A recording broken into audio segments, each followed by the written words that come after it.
జైబీ మిత్రులారా, ద బోల్డ్ బహుజన్ మీకోసం మరో కొత్త వీడియోతో ముందుకు వచ్చింది. జేకేడి జనకల్యాణ్ దివ్వాస్. ఈ దేశ ప్రజలు, బహుజనులు మాయావతి గారి పుట్టినరోజును ఒక పండగలాగా జరుపుకుంటారు. సో, జేకేడీకి సంబంధించి కొన్ని విషయాలు మీతో ముచ్చటించడానికి బోల్డ్ బహుజన్ సిద్ధంగా ఉంది. బెహెన్జీ ఈ పేరు వినగానే భారతదేశ రాజకీయాలలో ఓ విప్లవాత్మక మార్పు మనకు గుర్తుకు వస్తుంది. సామాజిక న్యాయం, సమానత్వం మరియు అణగారిన వర్గాలకు ఆత్మగౌరవ ఆలోచనలతో మాయావతి గారు దేశ రాజకీయాల్లో కొట్లాడిన తీరు గుర్తుకు వస్తుంది. 1956లో ఢిల్లీలో మధ్యతరగతి కుటుంబంలో పుట్టిన మాయావతి గారు చిన్ననాటి నుంచి చదువులో ఉత్తమ ప్రతిభ, ఆటల్లో ధైర్య సాహసాలు కనబరిచేవారు. అంబేడ్కరిజాన్ని పునర్జీవింపచేయడం కోసం మాన్యవార్ కాన్షీరాంజీ గారు ఎత్తికున్న సామాజిక ఉద్యమానికి దొరికిన ఒక అరుదైన వజ్రం బెహెన్ మాయావతి గారు. మాన్యులు కాన్షీరాంజీ ప్రేరణతో మాయావతి గారు సామాజిక పరివర్తనోద్యమంలో బాధ్యత తీసుకున్నారు. బహుజన్ సమాజ్ పార్టీ మిషన్ని సమర్థవంతంగా ముందుకు నడుపుతున్న మాయావతి గారు బహుజన మరియు సర్వజన అణగారిన వర్గాలకు ఎల్లప్పుడూ అండగా నిలిచారు. ఒక విలక్షణమైన నాయకత్వ లక్షణాలు కలిగి ఉంటారు బెహెన్ మాయా. అమ్మలాగా, మన అక్కలాగా ప్రజలను ప్రేమిస్తారు. ఉత్తరప్రదేశ్ ముఖ్యమంత్రిగా 4 సార్లు పాలన చేపట్టి ఎన్నో గొప్ప విజయాలను సాధించారు. కరుడు కట్టిన మాఫియా డాన్లను జైల్లో వేసి శాంతి భద్రతలను కాపాడటం వల్ల ప్రతిపక్షాలు సైతం ఆమె ధైర్యాన్ని కీర్తించాయి. తన ప్రాణాలను పణంగా పెట్టి ప్రజలకు శాంతి భద్రతలు అందించారు. అందుకే నేటికి కేటగిరీ సెక్యూరిటీ ఆమెకి ఉంది. మాయావతి గారు అధికారంలో ఉన్నప్పుడు మహిళా శక్తిని అభివృద్ధి చేయడానికి, విద్య, ఆరోగ్య రంగాలను బలోపేతం చేయడానికి పలు సంక్షేమ పథకాలను ప్రవేశపెట్టారు. ఎస్సీ, ఎస్టీల కోసం ప్రత్యేక పథకాలు రూపొందించారు. వారికి న్యాయం చేకూర్చేందుకు కృషి చేశారు. మాయావతి గారు అభివృద్ధిలో దూరదృష్టి కలిగిన నాయకురాలిగా గుర్తింపు పొందారు.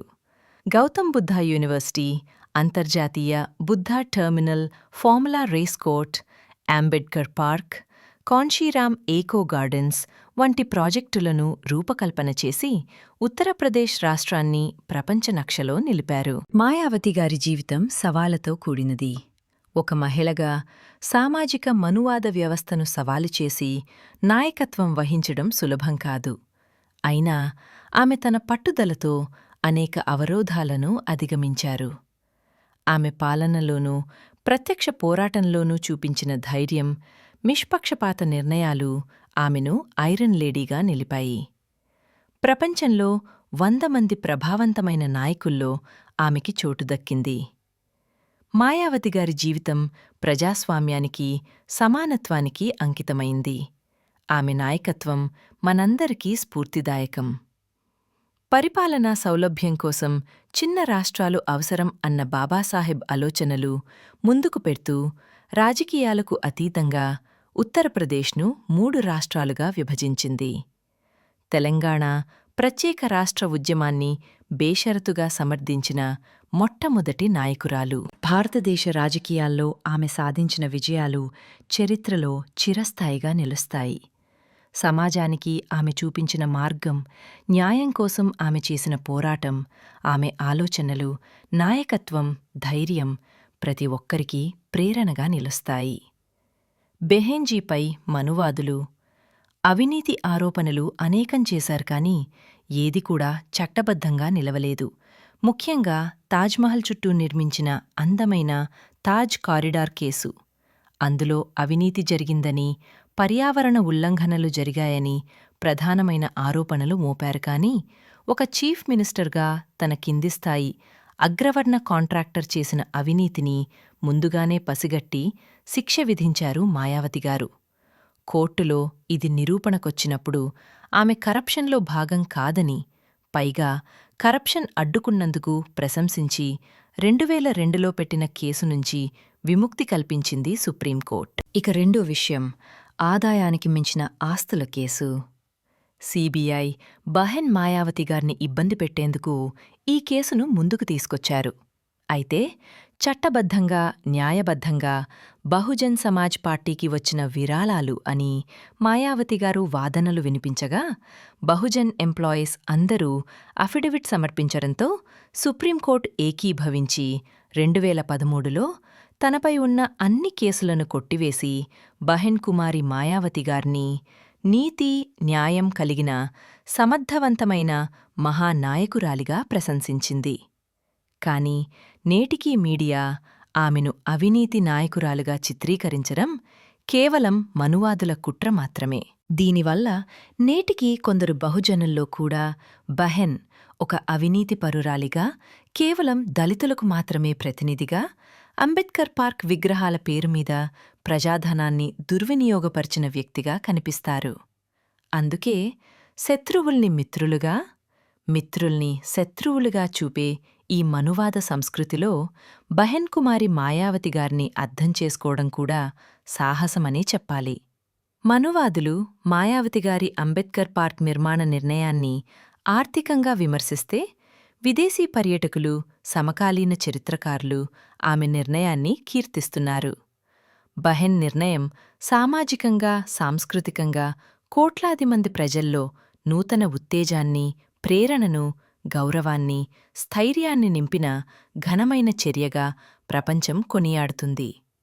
చూసేవారి దృక్పథంలోనే తేడా తప్ప ఆమె ఆలోచనల్లో ఎన్నడూ తప్పులేదు, ఉండదు. బహెన్జీ నిర్ణయం మనకు నచ్చలేదు అంటే బహుశా మనకింకా ఫూలే, సాహు, పెరియార్, అంబేడ్కర్, కాన్షీరాం ఆలోచన విధానం అర్థం కాలేదు అని మాత్రమే అనుకోవాలి. తన నిర్ణయాలు రాజకీయపరమైనవి కాదు.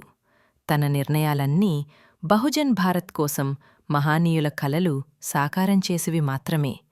ఒక్క విషయం గుర్తుపెట్టుకోవాలి, బహెన్జీ మాయావతి గారి గమ్యం మాత్రమే కాదు, తాను ఎంచుకున్న దారి కూడా నీతి, నిజాయితీ, న్యాయమైనది అని. బహెన్ మాయావతి అంటే ఒక ఉద్యమం, ఒక స్ఫూర్తి.